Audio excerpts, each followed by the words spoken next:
recording na nabanggit kanina. So let's take this chance, Sir Choi, no, to promote the projects, the upcoming programs of the Certified Voice Artist. Yan. So sa lahat lang ng gusto maging voice artist, all you have to do is to like our page, Creative Voices Productions or Certified Voice Artist Program, and also subscribe to our channel, The Voice Master, and ano pa, yung Tagadub TV. Yun lang. Tsaka Google nyo na lang pangalan ko. Makikita nyo na yan dyan. Yes. Ang sabi nga ni Sir Choi, i-google mo yung voice artist or voice Filipino voice artist. Unang lalabas ang pangalang ni Sir Pocholo Gonzales. And also, sir, we have the Voices Con online. Yeah, oo, sa May 7. Yesterday, actually ngayon yung celebration ng the World Voice Day.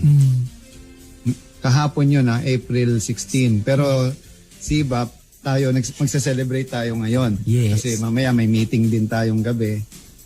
Aside from that, sa May 7, meron tayong Voice Acting Day naman. Ngayon kahapon yung World Voice Day, sa May 7 naman yung Voice Acting Day. Magkakaroon din ng Voices Convention na ang lahat halos ng mga magiging highlight ay mga CVAP members. Nice. Yan. Kasi gusto kong ma-highlight naman yung mga baguhan, hindi yung puro dati. Kasi hindi na relatable yung mga dati. Sabihin, masyado na silang mataas, malaki. So kahit anong kwento nila, hindi na nakaka-inspire. Mas nakaka-inspire yung katatapos lang mag-workshop tapos may mga project na, di ba? Mas relatable yun, mas significant at relevant yung mga bata kaysa yung mga matatanda. So, yun. Katulad ko, I mean, when I tell my story, hindi na siya relatable eh. Masyado nang malayo. Kahit yung mga ginagawa ko, hindi na nila alam. Ang mahalaga, yung mga ngayon, ano yung bago, ano yung bukas, ano yung ngayon. Di ba? Yun yung importante. Tsaka sa lahat ng mga tumutulong at naniniwala, lalo-lalo na dito sa office, nandito sila Miss Nikki, si Mark, si Raymar, si Mac, si Miss Dayan, si Ruby, and all of the creative voices, yung secretary ko si Chai. Also, happy listening to my kapatid, to my family sa Mariveles, Bataan, no?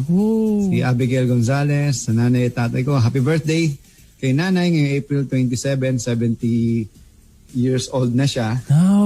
Kailan lang. Tsaka sa tatay ko kay Luis Gonzales, sa nanay ko Avelina Gonzales. So yun.